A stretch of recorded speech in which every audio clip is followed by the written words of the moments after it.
주차장 한 구석에, 그러니까 쉼터 교회 쪽 한편에 줄기를 뻗어가고 있는 담장이 덩쿨이 있습니다. 이 담장이 덩쿨인지는 확실히 알 수가 없어요. 하지만 굉장히 그것을 보면서 강인한 생명력을 느꼈어요. 참 대단하다고 생각을 했습니다. 그런 중에 문득 이 도정환 시인이 쓴 이 담쟁이라는 시가 떠올랐어요. 저것은 벽, 어찌할 수 없는 벽이라고 우리가 느낄 때, 그때 담쟁이는 말없이 그 벽을 오른다. 물 한 방울 얻고 씨앗 한 톨 살아남을 수 없는 저것은 절망의 벽이라고 말할 때 담쟁이는 서두르지 않고 앞으로 나아간다. 한 뼘이라도 꼭 여럿이 함께 손을 잡고 올라간다. 푸르게 절망을 다 덮을 때까지 바로 그 절망의 손을 잡지 않고 놓지 않는다.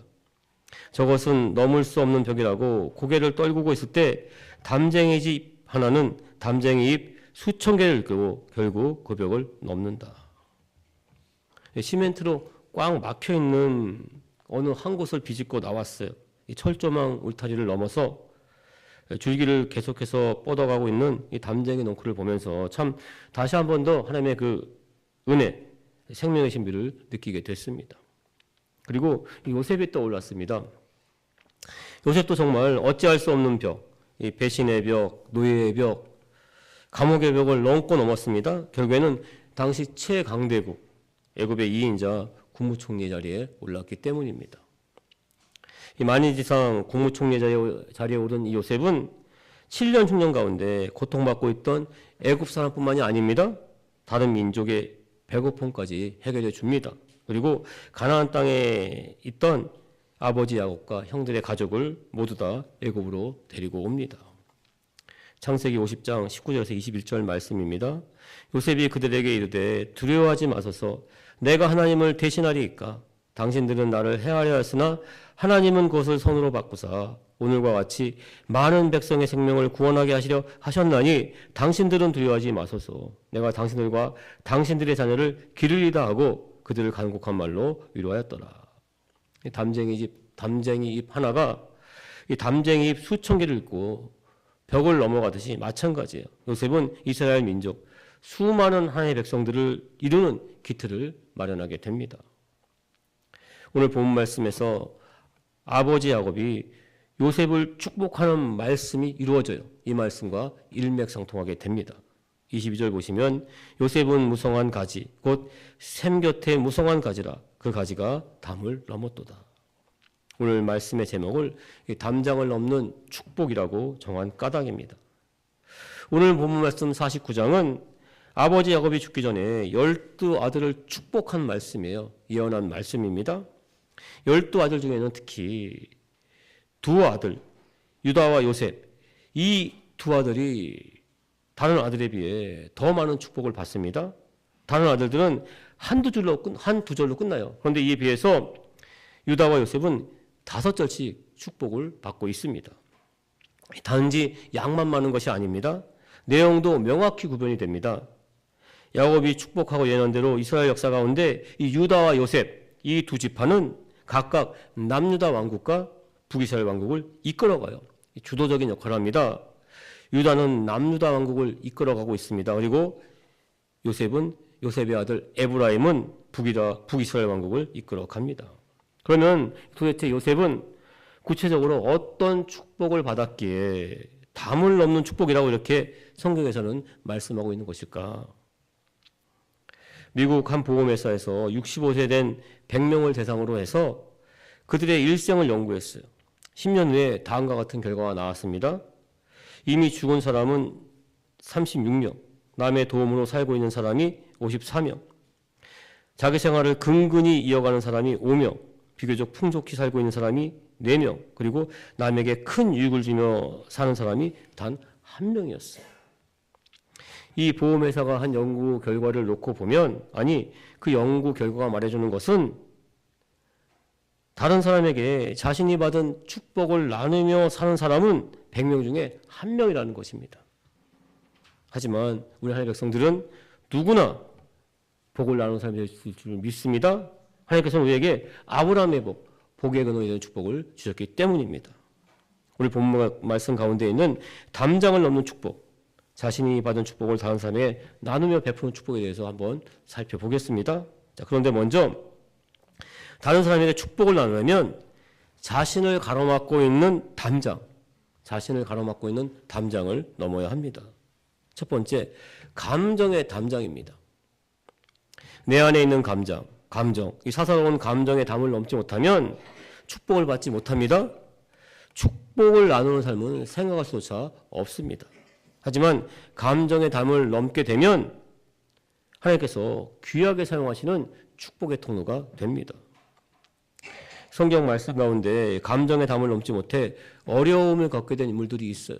이 대표적인 인물은 모세와 베드로와 사도 바울입니다.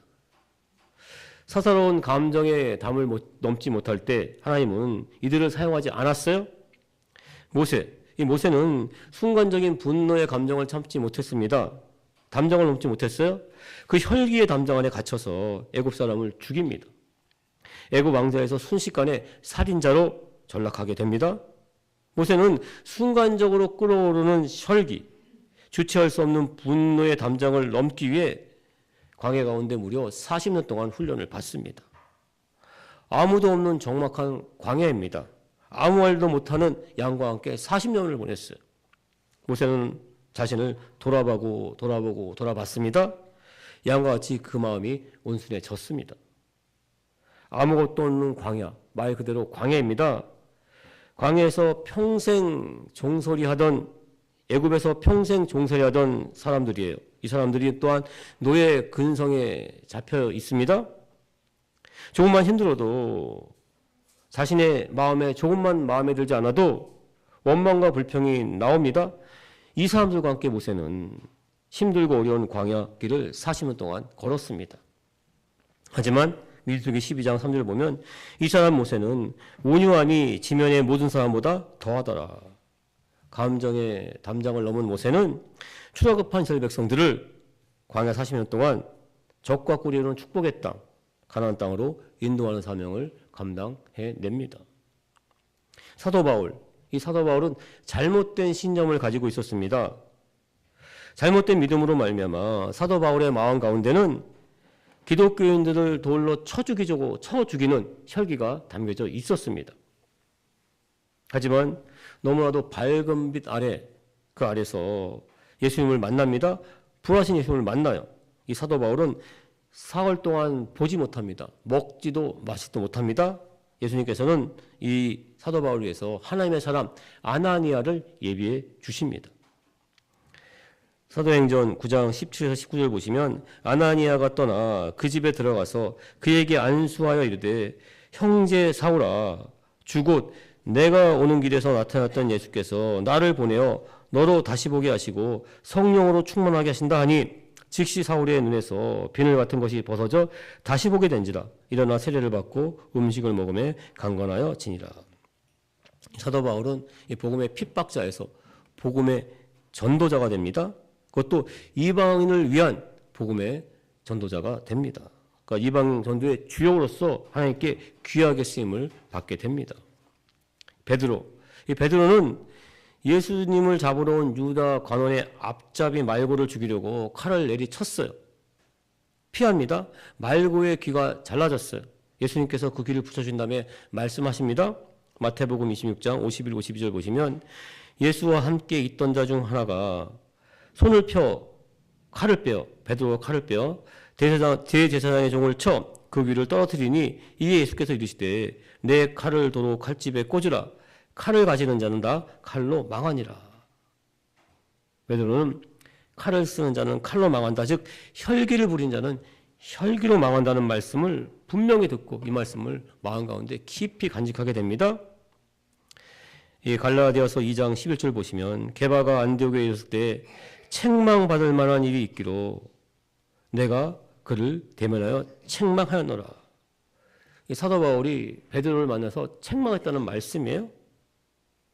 하지만 베드로는 예수님의 말씀대로 새까만 후배입니다. 이 사도 바울이 자신을 책망합니다. 이 말을 듣고도 절대 혈기를 부리지 않아요. 오히려 자신을 책망하는 사도 바울의 말을 듣습니다. 그 말을 따릅니다. 예수님의 수제자로서 정말 귀하게 쓰임을 받게 됩니다. 오늘 본 말씀의 주인공 요셉도 마찬가지예요. 형들은 요셉이 아버지의 사랑을 독차지한다는 그 이유로 요셉을 다른 나라에 팔아넘깁니다. 요셉은 성경 최초의 인신마매를 당했어요. 노예자리에 떨어졌습니다. 그리고 그 노예 자리에서도 억울한 누명을 씁니다. 감옥의 자리에 떨어지게 됩니다. 요셉의 나이 17세부터 요셉의 삶은 정말 기구한 삶이었어요. 하지만 하나님의 은혜 가운데 국무총리 자리에 오릅니다. 이 국무총리 자리에 오른 요셉은 그동안 쌓였던 감정, 억울하고 분한 감정의 담장 안에 자신을 가두지 않았습니다. 감정의 담장을 훌쩍 넘어 형들은 용서합니다. 용서하는 것은 물론이고 형들의 자식, 가족까지 돌봅니다. 둘째, 축복의 담장을 넘었습니다. 그러니까 내 자신을 둘러싸고 있는 축복의 담장을 넘어가야 됩니다. 자, 요셉이 받은 고난, 이 고난을 생각하지 않고 요셉이 받은 축복을 보면 정말 요셉은 엄청난 축복을 받았어요. 11번째 아들입니다. 그럼에도 불구하고 아버지 야곱의 극진한 사랑을 받았습니다. 또 우리나라로 치면 강원도 산골에 있는 어느 조용한 아주 작은 마을이에요. 이 동네에 살던 아이가 당시 최강대국 애굽의 국무총리 자리에 오릅니다. 엄청난 축복을 받은 거예요. 죽을 때까지 12명의 형제 가운데 중심이 되는 복을 받았습니다. 그런데 이렇게 받은 축복, 그 축복의 가지가 담장을 넘어가요. 요셉을 넘어갑니다. 국무총리가 된 요셉의 부름으로 70명에 이르는 야곱의 모든 가족은 기근을 피해서 애굽으로 옵니다. 왕의 보호를 받는 축복을 받습니다.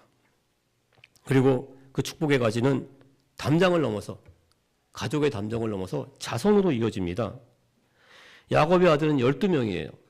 그런데 12명의 아들이 낳은 후손이 13지파를 이루고 있습니다. 12명이 낳은 아들이 13지파를 이루고 있어요. 어떻게 된 것일까요? 요셉의 두 아들이 각각 2지파를 차지하고 있기 때문입니다. 요셉의 두 아들이 이룬 지파, 에브라임 지파와 므낫세 지파는 가나안 땅에 들어가서 각각 2지역을 분배받습니다. 요셉의 자손은 2배의 축복을 받은 것입니다. 그리고 요셉이 받은 축복의 가지는 담장을 또 넘었어요. 세상 사람들 가운데도 이어지게 됩니다. 창세기 39장 5절 보시면 그가 보디발 장군입니다. 요셉에게 자기의 집과 그의 모든 소유물을 주관하게 한 때부터 야훼께서 요셉을 위하여 그 애굽 사람의 집에 복을 내리심으로 야훼의 복이 그 집과 밭에 있는 모든 소유에 미친지라. 요셉이 받은 축복, 그 축복의 가지는 보디발 장군의 집으로 넘어가고 있습니다. 그리고 창세기 39장 20절 21절 보시면 이에 요셉의 주인이 그를 잡아 옥에 가두니 그 옥은 왕의 제소를 가두는 곳이었더라. 요셉이 옥에 갇혔으나 야훼께서 요셉과 함께 하시고 그에게 인자를 더하사 간수장에게 은혜를 받게 하시매. 요셉이 보디발 장군의 아내의 모함을 받습니다. 그 모함으로 감옥에 갇히게 됩니다. 하지만 감옥에 있는 사람들에게도 요셉의 복이 넘쳐나게 됩니다. 그리고 요셉이 받은 축복은 한 나라의 국경의 그 담장을 넘어갑니다. 요셉은 이스라엘 사람들이에요. 이스라엘 사람입니다. 그런데 애굽 사람들이 엄청난 축복을 받습니다. 주변 나라들은 모두 다 7년의 흉노로 고통을 당할 때 애굽만은 오히려 더 큰 축복을 받았어요. 요셉의 지혜로운 통치로 말미암아 7년의 풍년 때 모아둔 양식을 주변 국가에게 팔 수 있었습니다. 주변 국가들은 양식을 살 수 있는 돈, 가축이 다 떨어지자 자신들이 갖고 있는 토지를 담보 삼았습니다. 양식을 살 수밖에 없었어요. 결국 애굽의 영토는 점점 더 넓어집니다. 애굽은 점점 더 세계 최강대국이 되어 갔습니다. 요셉의 축복이 한 나라 국경의 담장을 넘어갔기 때문입니다. 요셉이 자신이 받은 그 축복이 자신의 담장 안에 있지 아니하고 그 담장을 넘어가니까 주변의 모든 사람, 나라까지도 축복을 받게 된 것입니다. 우리 성도님도 마찬가지로 믿습니다. 내가 받은 축복이 담장을 넘어서 많은 사람들에게 베풀어지길 주님의 이름으로 축원을 드립니다. 세 번째, 환경의 담장을 넘어야 됩니다. 요셉은 감정의 담정을 넘었고 축복의 담정을 넘었습니다. 또 그리고 요셉은 환경의 담정을 넘어갔습니다.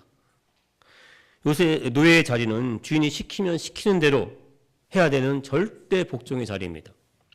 즉 내 인생은 주인에게 달려 있어요. 내 뜻과 내 생각, 내 의지는 전혀 필요 없습니다. 아니 오히려 해가 됩니다. 괜히 주인 앞에서 주인의 뜻을 거스르게 되면은 죽을 수도 있는 게 노예의 인생입니다. 그런데 노예의 자리보다 더 밑바닥의 인생이 감옥의 자리예요. 감옥은 내 뜻, 내 의지뿐만이 아니라 육체적으로 갇혀 있습니다. 육체적으로 꽉 막힌 상황에 놓여 있습니다.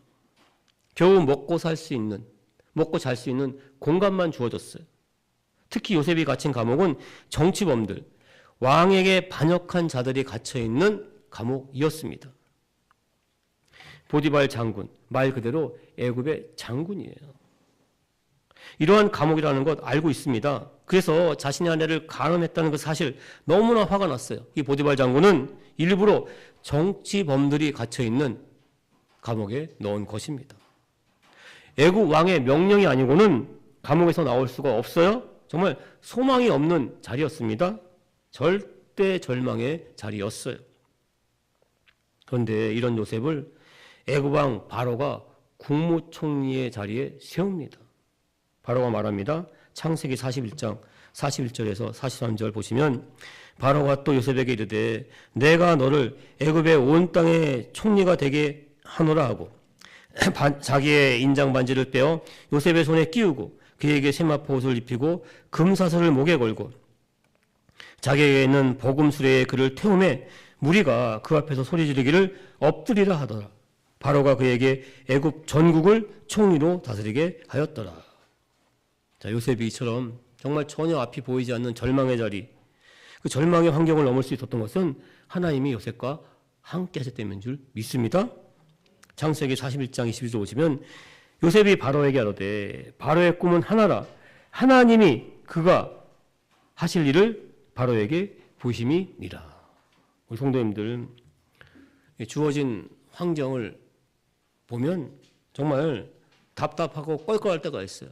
사방팔방이 다 막혀 있는 것처럼 보일 때가 있습니다. 우리 성도님들 위를 쳐다보길 주님의 축원드립니다. 소망의 하나님을 바라보시길 주님의 이름으로 축원을 드립니다. 요셉에게 주어진 그 노예의 자리, 감옥의 자리가 국무총리로 가기 위한 지름길이었습니다. 축복의 길이었어요. 마찬가지입니다. 우리 성도님들 처한 그 자리가 지금은 비록 힘들고 어려울지라도 하나님의 계획 안에 있는 자리 또한 가장 빠른 길, 은혜의 자리가 될 줄 믿습니다. 자, 그러면 요셉의 입장에서 보면 어떻게 담장을 넘어 무성한 축복을 나누게 된 그 비결은 과연 무엇일까 한번 살펴보겠습니다. 첫 번째, 샘 곁에 살아야 돼요. 오늘 본 말씀 보겠습니다. 다시 한번 보겠습니다. 요셉은 무성한 가지 곧 샘 곁에 무성한 가지라 그 가지가 담을 넘었도다. 이 샘 곁에 무성한 가지, 항상 물이 흐르고 있는 샘 옆에 심겨진 나무는 절대로 마를 일이 없습니다. 아무리 심한 가뭄이 든다 할지라도 나무는 바로 옆에 있는 샘에 뿌리를 두고 있기 때문입니다. 그 샘물을 흡수하면 됩니다. 자, 시편은 150편으로 되어 있습니다. 150편으로 되어 있는 시편은 단지 하나님을 찬양하는 시로만 이루어지지가 않아 있습니다.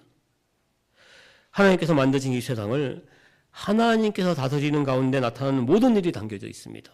그것이 설사 우리 사람에게 있어서 당시 다윗 각각의 그 인물들에 있어서 좋든지 나쁘든지 간에 그 당시에는 좋든지 나쁘든지 간에 결국에는 하나님은 모든 것을 합력하여 선을 이룬다는 믿음의 고백이 담겨져 있는 것이 바로 시편의 말씀이에요.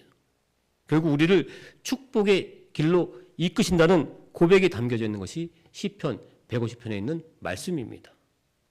그래서 시편 150편을 여는 시편 1장 1절을 딱 보면 첫 말씀, 첫 어귀에 복 있는 사람은 하고 이렇게 시작을 합니다. 시편 1편 1절 3절까지의 말씀입니다. 복 있는 사람은 악인들의 꾀를 따르지 아니하며 죄인들의 길에 서지 아니하며 오만한 자들의 자리에 앉지 아니하고 오직 야의 율법을 즐거워하여 그의 율법을 주야로 묵상하는도다. 자, 복 있는 사람에 대해서 이렇게 쭉 얘기를 합니다. 하나님의 말씀을 주야로 묵상하는 자 이렇게 말씀하시면서 이러한 사람은 또한 시냇가에 심은 나무 같다고 말씀을 하세요. 3절 보시면 그는 시냇가에 심은 나무가 철을 따라 열매를 맺으며 그 잎사귀가 마르지 아니함 같으니 그가 하는 모든 일이 다 형통하리로다. 시냇가에 심은 나무가 마르지 않는 것처럼 철을 따라 열매를 맺는 것처럼 하나님 옆에 사는 우리도 마찬가지인 줄 믿습니다. 그가 하는 일은 모두가 다 형통하게 됩니다. 받은 바 축복이 담장을 넘어서 주의를 또한 적시게 된다는 말씀이에요. 그런데 어떻게 시냇가 옆에서만 살 수 있겠는가? 삶의 자리를 좀 넓혀야 되지 않는가? 그래야도 좀 더 자유로운 삶을 살 수 있다. 이렇게 말할 수 있어요. 말할 수 있습니다. 하지만 절대 아닙니다. 하나님 옆에 있을 때, 아니 하나님 안에 있을 때 우리는 더욱더 무한한 자유를 누릴 수 있기 때문입니다. 하나님 말 그대로 전지전능한 하나님이기 때문입니다. 어느 무명신이 쓴 제단이라는 시가 있어요. 하나님 앞에 삶을 드리는 제단이라는 이 시 한번 읽어보겠습니다. 내가 아는 어떤 이는 공장 작업대를 늘 제단으로 생각하였고 어떤 이는 상점 계산대를 재물과 거룩한 봉사의 장소로 삼았으며 어떤 이는 일상 사무보는 책상을 강대상으로 알았고 일반 사물을 하늘의 왕이신 하나님의 사무로 여겼으며 우리 중 마누라는 부엌 조리대를 성찬 테이블로 여겼다. 우편 배달부는 일상 다니는 길을 성전 안에서 다니는 게 발걸음으로 생각했고 매일 일어나는 일은 하나님과의 속삭임이 되었다. 평범한 환경이 길가의 성전이 되어야 하리라. 어느 무명이 쓴 제단이라는 시입니다. 그렇습니다. 우리가 어떤 마음의 자세와 태도를 갖느냐에 따라 저번 주에도 강조한 말씀이에요. 예수님께서 그래서 우리에게 팔복, 산상수훈을 말씀하신 것이 하나님의 백성된 마음, 그 자세와 태도가 중요하다고 말씀을 한 것입니다. 우리가 어떤 마음의 자세와 태도를 갖느냐에 따라서 우리가 서 있는 곳이 바로 하나님의 나라가 될 줄 믿습니다. 생명의 생수가 넘치는 샘물이 될 줄 믿습니다. 우리는 그 샘 곁에서 무성한 가지가 될 줄 믿습니다. 두 번째, 하나님이 도와주시고 축복해 줄 것을 바라봐야 합니다. 오늘 본 말씀 25절입니다. 내 아버지의 하나님께로 말미암나니 그가 너를 도우실 것이요 전능자로 말미암나니 그가 내게 복을 주실 것이라. 위로 하늘의 복과 아래로 깊은 샘의 복과 젖먹이는 복과 태의 복이로다. 내가 무엇을 생각하고 무엇을 먼저 하기 전에 먼저 우리는 하나님의 뜻을 물어야 됩니다. 하나님이 함께 하심을 하나님께 기도드려야 합니다. 그러면 전지전능한 하나님이 도와주실 줄 믿습니다. 축복을 주시는데 오늘 본 말씀처럼 위로 하늘의 복과 아래로는 깊은 샘의 복과 아기를 젖먹이는 복과 태의 복을 주실 줄 믿습니다. 하나님의 뜻을 묻고 하나님을 전적으로 의지한 인물, 이 대표적인 인물은 링컨이에요. 잘 아시는 이야기입니다. 이 남북전쟁이 한창인 당시 수세에 몰려있던 북군의 한 장군이 말했어요. 하나님이 우리 편이 되어달라고, 우리 편이 되어서 저 남군을 물리쳐달라고 우리 한번 간절히 기도합시다, 이런 말을 했습니다. 이 말을 들은 링컨은 정색하면서 말을 합니다. 하나님이 우리 편이 되는 것이 아니라 먼저 우리가 하나님 편이 되어야 합니다.